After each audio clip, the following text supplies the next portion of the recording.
Hey everyone, I want to continue our E4 journey by looking at another chapter. So far I've done all the Scotch chapters. So we saw Bishop c5, Knight f6, some sidelines, and then here chapter 4 is King Pawn sidelines. I could do that one, but I really feel like going into the Sicilian, so I'm going to skip this one and come back to it. As you can see, I have not looked at the Caro-Kann lines or the Scandi lines yet, and I just learned the French defense lines yesterday, so I'm still trying to kind of get a hang of those. And then we have one more chapter that's not on here yet.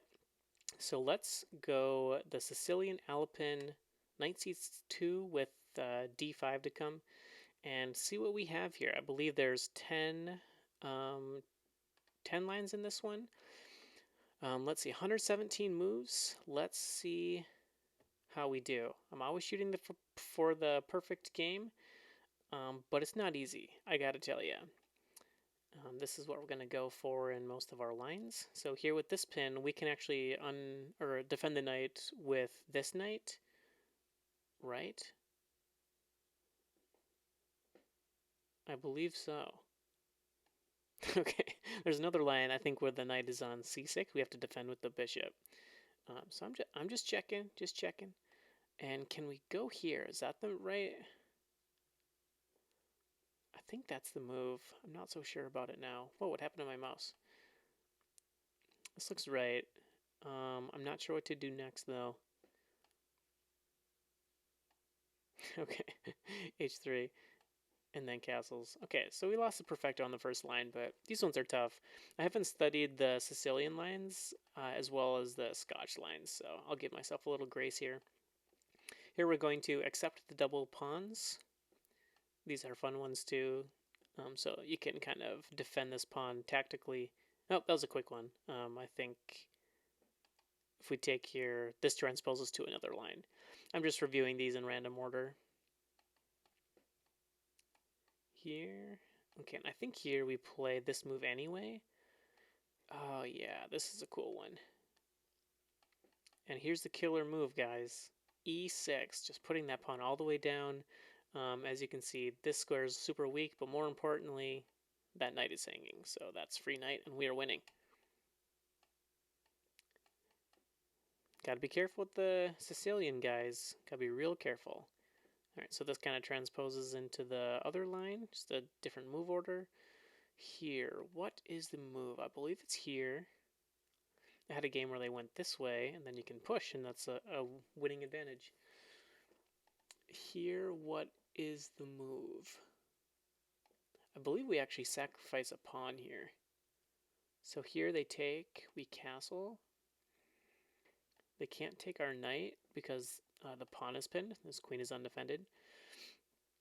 Oh, yeah, and then they bring the knight out. We can prevent them from castling, and we're going to play this super annoying move, kind of tying up their bishop, and rooks are coming over here, and they can't castle, so they're kind of stuck in the middle. I wonder if Matt gives an eval here. Yeah, so this is a +3 eval, so pretty great. Nice pawn sacrifice line there. All right, so this is similar to what we just had.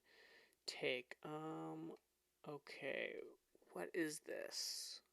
Forget the move order. We definitely don't take here. Is this right? No, do we? No, we take with the pawn. That's right. Take, and then here they fork us. We fork them. Win the rook, and we'll talk about this a lot in the course. But white is winning here 61% of the time compared to black's 28%. Castle long, 96, knight c2 are all slight advantage for white. Awesome. So wild endgame we find ourselves in there, but you'll win it. You'll for sure win it. Same type of thing. Ooh, and oh no, that's check. I believe you don't want to play this one because they can take, and that's awkward. So you pin this way, and here. Oh, so we're hitting the knight, but we can't take because we're pinned. So we get out of that pin while hitting the bishop. So 2 pieces under attack. Same thing. Okay. No, Oh, we developed the knight first. Okay, so then we go knight c3. And here, oh yeah, there's this one. This is a fun. I say this is a fun line to most lines because they are all fun. And now we take the knight and we're cruising.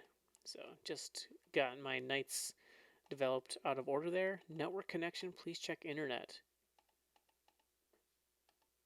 Don't do this to me. Let's just pick back up. We were here. We have a few lines left. I think we have made maybe 2 or 3 mistakes so far. That was random. My internet seems just fine. Okay, so this is very similar to the last one. Oh, it's going to make me redo the last one. Okay. Very similar as in identical to the last one. See if you guys can follow along at home. Did you get it? All right, no network connection. Let's move on. These are good lines too. So this check, I believe we block with the knight. What next? We go here. I know the knight is coming here. So which way do we block?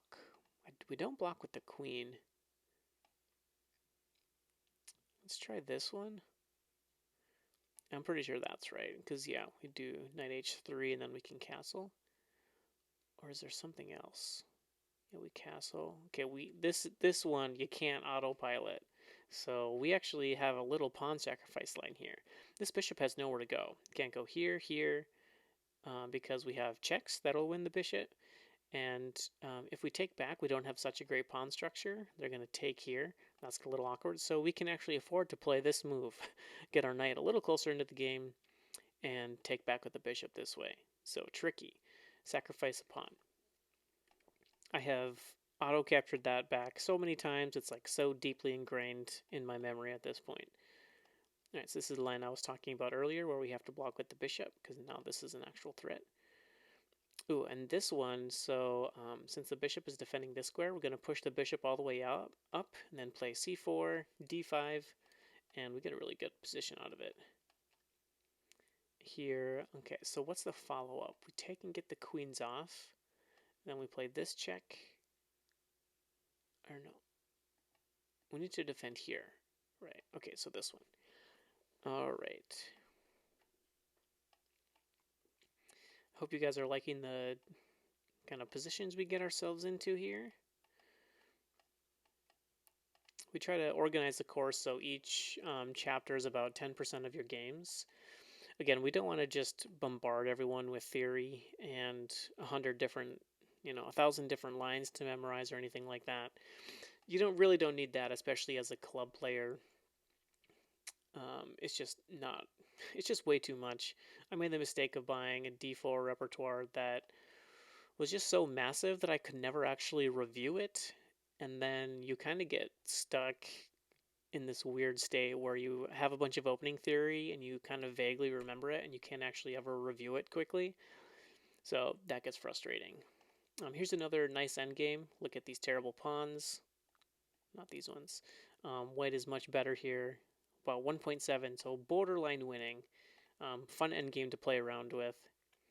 And that's it. That was all the lines for the Sicilian. That was knight c6 with d5. So we have some other variations too that we're going to cover. The Sicilian, that was a good branching point. The other one is knight f6 and others. So kind of other things are going to throw at you in the Alapin. So thanks for watching, guys. I think I made a couple of mistakes in that one. So I like my progress a lot with the Alapin. It was rocky to start, to say the least. I've never played e4, and I've never had anything prepared against the Sicilian. So these have been really fun lines. I hope you guys are liking the types of middle games we get into, and we have a nice solid advantage in a lot of these lines. So thanks for watching, everybody, and we'll see you in the next chapter.